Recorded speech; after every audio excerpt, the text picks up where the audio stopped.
بسم اللہ الرحمن الرحیم۔ ایک سوال یہ ہے کہ آیا عورت بیوٹی پارلر چلا سکتی ہے یا نہیں، یا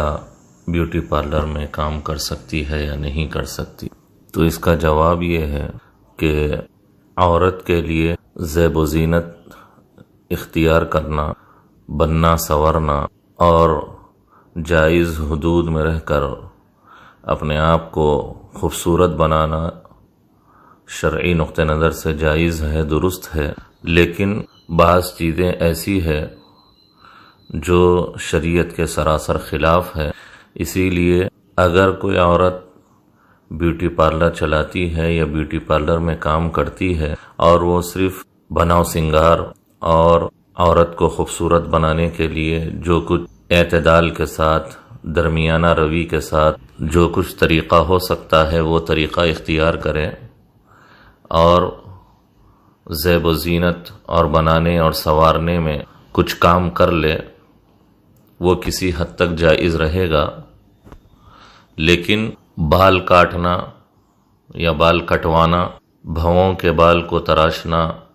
یا ترشوانا، یہ وہ چیزیں ہیں جو بیوٹی پارلر میں عام طور پر ہوتی ہیں، جو کسی مسلمان عورت کے لیے جائز اور درست نہیں ہے۔ نبی پاک صلی اللہ علیہ وسلم نے لعنت فرمائی ہے ایسی عورتوں پر جو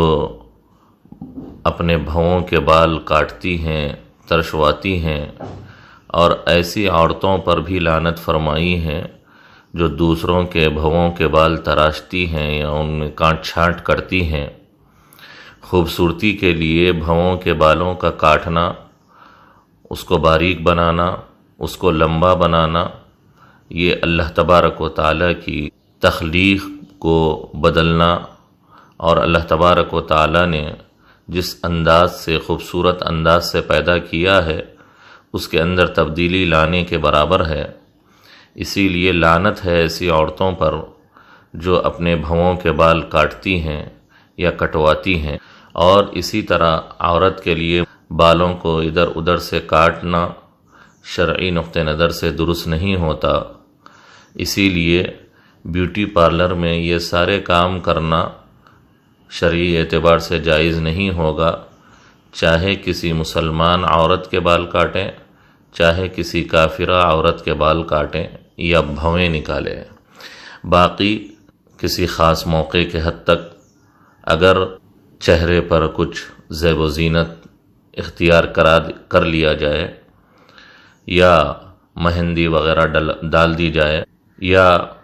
پیر وغیرہ دھو کر صاف کر دیے جائیں،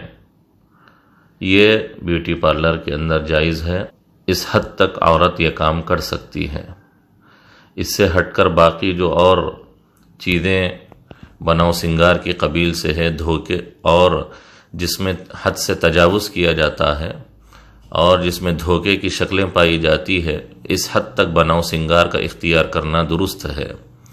اسلامی شریعت کا قانون یہ ہے کہ تزیین، زیب و زینت اختیار کرنا شریعت میں جائز ہے، لیکن تزیین کرتے ہوئے، زیب و زینت اختیار کرتے ہوئے اگر وہ تزیین تغییر کے حد تک پہنچ جائے، تبدیلی کے حد تک پہنچ جائے،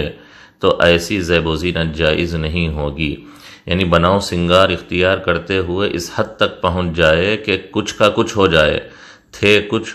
اور بناؤ سنگار کے بعد نظر آنے لگے کچھ اور، تو یہ تغییر ہے، تبدیلی ہے، تزیین نہیں ہے۔ تزیین کا مطلب یہ ہے کہ کچھ زیب و زینت، کچھ بناؤ سنگار ایسا کیا جائے کہ جیسے تھے ویسے ہی نظر آ رہے ہیں، لیکن تھوڑا سا اس میں عمدگی، تھوڑا سا اس میں خوبی پیدا ہو جائے، تھوڑی سی اچھائی اس کے اندر آ جائے، یہ تزیین ہے۔ اگر جیسے آج کل معاشرے میں ہوتا ہے کہ بیوٹی پارلر میں جا کر اتنا زیادہ تزیین اختیار کی جاتی ہے، اتنا زیادہ بناؤ سنگار اپنایا جاتا ہے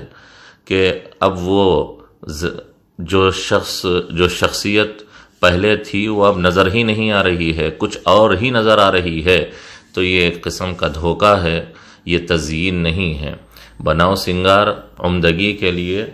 اور ایک نکھار کے لیے، ایک اچھے نظر آنے کے لیے کیا جائے، شریعت میں اس حد تک اس کی اجازت رہے گی، لیکن اس سے تجاوز کرنا، اس میں مبالغہ کرنا، اس میں بہت زیادہ لیپا توپی کرنا، یہ شرعی اعتبار سے درست نہیں رہے گا۔ لہذا حدود میں رہ کر مہندی ڈالنے کے حد تک اگر جو ہے بیوٹی پارلر میں کام کیا جائے یا اس کو چلایا جائے، یا ایک اعتدال اور میانہ روی میں رہتے ہوئے بناؤ سنگار اپنایا جائے، بناؤ سنگار کا کام کیا جائے، وہ جائز ہے۔ اسی طرح پیروں کو دھونے یا ناخنوں کو صاف کرنے کے حد تک کام کیا جائے، وہ کسی حد تک جائز ہے۔ لیکن بال کاٹنا اور بھویں تراشنا اور اسی طرح حد اعتدال سے تجاوز کر کر بہت زیادہ بناؤ سنگار اور بہت زیادہ تزئین کاری اس حد تک کرنا کہ تغییر لازم آ جائے، یہ چیزیں بیوٹی پارلر کے اندر جو ہے درست نہیں ہوگی، اور اس کا کام کرنا شرعی اعتبار سے غلط ہوگا، شرعی اعتبار سے یہ ناجائز ہوگا۔ اللہ تبارک و تعالی شرعی حدود میں رہ کر ہم سب کو زندگی گزارنے کی توفیق نصیب